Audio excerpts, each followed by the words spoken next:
America के Texas border में आखिर क्या हो रहा है, जानेंगे क्या है मामला, क्यों यहाँ पर बड़ा हंगामा मचा हुआ है। तो वहीं दूसरी तरफ भारत से इतना डरा कि चार जहाज भेज दिए हैं चाइना ने। जानेंगे जियोपॉलिटिक्स में क्या कुछ चल रहा है, भारत ऐसा क्या करने वाला है जिसने चाइना के अंदर डर का माहौल बना दिया है। जानने को मिलेगा बहुत कुछ, आइए जानते हैं इन खबरों को विस्तार से। ये जो मैप देख रहे हैं ये है अमेरिका का टेक्सास इलाका। गुरुवार को यहाँ एक नाटकीय घटना में अवैध प्रवासियों के एक समूह ने बॉर्डर पास कर जबरन घुसने की कोशिश की। इन लोगों ने बॉर्डर पर लगे तारों को उखाड़ दिया और सुरक्षा में तैनात लोगों को भी निशाना बनाया। ये लोग टेक्सास के अल्पासो में विवादास्पद अवैध आव्रजन विरोधी कानून को अदालत द्वारा रोके जाने के बाद अराजक दृश्य सामने आया। इनके आक्रामक रुख के सामने टेक्सास नेशनल गार्ड भी कुछ समय के लिए असहाय नजर आए। फॉक्स न्यूज ने टेक्सास स्टेट इन्फोर्समेंट से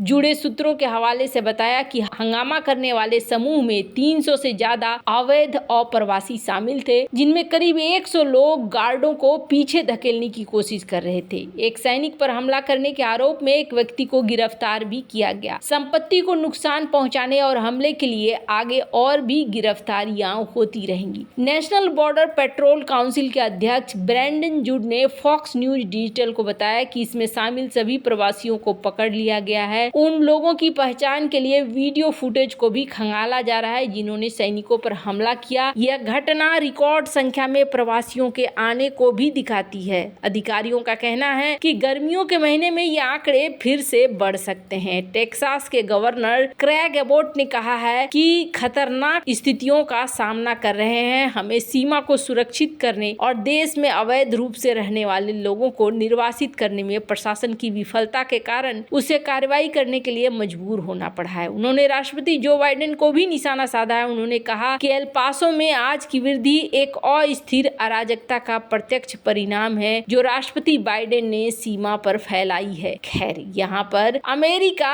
इस तरीके की समस्या से बहुत ज्यादा जूझ रहा है और यहाँ पर घुसने की कोशिश अप्रवासियों द्वारा लगातार होती है और यही इनके लिए इस वक्त बहुत बड़ी समस्या बनी हुई है। खैर, जहाँ एक तरफ ये सब कुछ चल रहा है वहीं दूसरी तरफ आनन फानन में पाकिस्तान को पहला जासूसी जहाज PNS रिजवान मिला। भारत के पास है INS ध्रुव। हमने आपको बताया था इस तस्वीर को दिखलाते हुए कि देखिए ये सैटेलाइट की तस्वीर है। सैटेलाइट की तस्वीर बता रही है कि रिजवान पहुंच चुका है और पहुंचकर कराची शिपयार्ड में खड़ा हो गया है। अब चुनिंदा देशों की लिस्ट में भी शामिल हो गया पाकिस्तान। INS ध्रुव की तुलना में थोड़ा छोटा है, लेकिन भारत, फ्रांस, अमेरिका, ब्रिटेन, चीन, रूस इन देशों की श्रेणी में आकर पाकिस्तान खड़ा हो गया है। कुछ कह रहे हैं कि पाकिस्तान ने इसे चीन से खरीदा है, जबकि कुछ का कहना है कि इसे फ्री दिया गया है चाइना के तरफ से। अब चाइना कोई भी चीज फ्री यूं ही नहीं देता है, कुछ न कुछ मकसद उसका रहता ही है और ऐसा ही कुछ देखने को इस वक्त मिल रहा है। एक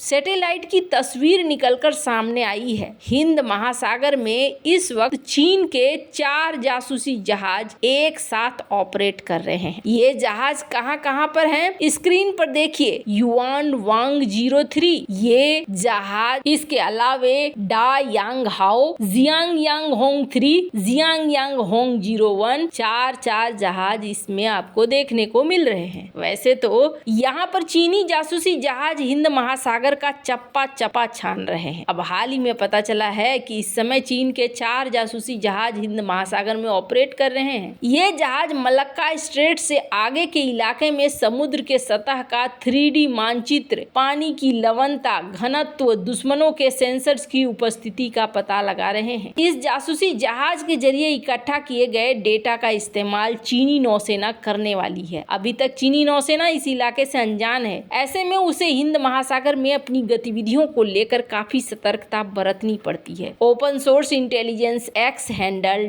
डेटफ्रेसा के एक मैप में ये देखने को मिल रहा है कि इस वक्त चीन के 4 जासूसी जहाज हिंद महासागर में मौजूद हैं। इनमें से एक चीन का सबसे शक्तिशाली जहाज युआन वांग 03 है। युआन वांग 03 चीन का सैटेलाइट और मिसाइल ट्रैकिंग जहाज है। ये दुश्मनों के मिसाइलों से जुड़े डेटा को आसानी से जान सकता है। इसके अलावा ये जहाज अंतरिक्ष में मौजूद सैटेलाइटों की जासूसी भी कर सकता है। इस जहाज में पानी के नीचे दुश्मन की पनडुब्बियों का सिग्नेचर चुराने की भी क्षमता है। इसके अलावा जो 3 जासूसी जहाज गश्त कर रहे हैं उनका नाम है जियांग यांग होंग 01, जियांग यांग होंग 03, डा हंग आओ। और आपको बता दें, समुद्री सुरक्षा विशेषज्ञ के अनुसार चीनी जासूसी जहाज हिंद महासागर में भविष्य में चीनी नौसेना के पनडुब्बी संचालन के लिए हाइड्रोग्राफी और हाइड्रोलॉजिकल सर्वेक्षण भी कर रही है। इसके साथ ही ये जहाज भारत की जल सीमा के नजदीक के समुद्र की स्कैनिंग कर रही है ताकि जरूरत पड़ने पर चीनी पनडुब्बियों को तैनात किया जा सके। इनमें से कुछ जहाज हवा के जरिए भी जासूसी करने में सक्षम है। ये जहाज दुश्मन की हवाई सीमा के अंदर की गतिविधियों को ट्रैक कर रहे हैं। इसके अलावा ये जहाज दुश्मन के जासूसी उपग्रहों की मौजूदगी, इस इलाके में गुजरने में लगने वाले समय की भी गणना कर रहे हैं। अमेरिका के कई थिंक टैंक का मानना है चीन जिन्हें रिसर्च शिप बता रहा है वो दरअसल जासूसी जहाज हैं। ये समुद्र के अंदर के डेटा को जुटा रहे हैं। थिंक टैंक का कहना है कि ये जहाज सैन्य उद्देश्य से खासकर पनडुब्बियों से संबंधित डेटा को जुटा रहे हैं। वहीं चीन इन आरोपों को खारिज करता है। चीन का कहता है कि नहीं जी, हम यूएन के नियम के अनुसार ही कर रहे हैं, कुछ भी ऐसा नहीं कर रहे हैं। पर यहाँ भारत ऐसा क्या करने वाला है? भारत कुछ ऐसा करने वाला है जिसकी वजह से चाइना इतना उतावला है। भारत ने बंगाल की खाड़ी में एरिया वार्निंग जारी की है। ये एरिया वार्निंग लगभग 1680 किलोमीटर लंबी है। इस क्षेत्र को 3 और 4 अप्रैल के लिए नो फ्लाई जोन घोषित किया गया है। संभावना है कि भारत पनडुब्बी से लॉन्च की जाने वाली परमाणु मिसाइल K4 का परीक्षण कर सकता है। इसे बीजिंग किलर मिसाइल भी कहा जाता है। इसकी रेंज है 4000 किलोमीटर से अधिक। ये मिसाइल पारंपरिक वॉरहेड के साथ परमाणु हमला करने में सक्षम है। बड़ी बात यह है कि भारत के इस एरिया वार्निंग का ऐलान होते ही चीन का जासूसी जहाज युआन वांग 03 को हिंद महासागर की ओर आते हुए देखा गया है और ये जहाज जल्द ही मलक्का स्ट्रेट को पार कर बंगाल की खाड़ी में प्रवेश करेगा। युआन वांग 03 चीन का उपग्रह और मिसाइल ट्रैकिंग पोत है, जैसा कि हमने आपको बताया। और यहाँ पर ये देखने को मिल रहा है कि इसे खास तौर पर रवाना कर दिया गया है। स्क्रीन पर इस तस्वीर को देख रहे हैं। इस नोटम के जारी होते ही इसकी यहाँ पर पोजीशन देखने को मिलने लगी है। खैर, अब देखना होगा कि भारत क्या इस परीक्षण को कैंसिल करता है या भारत इस परीक्षण को जारी रखता है। वैसे तो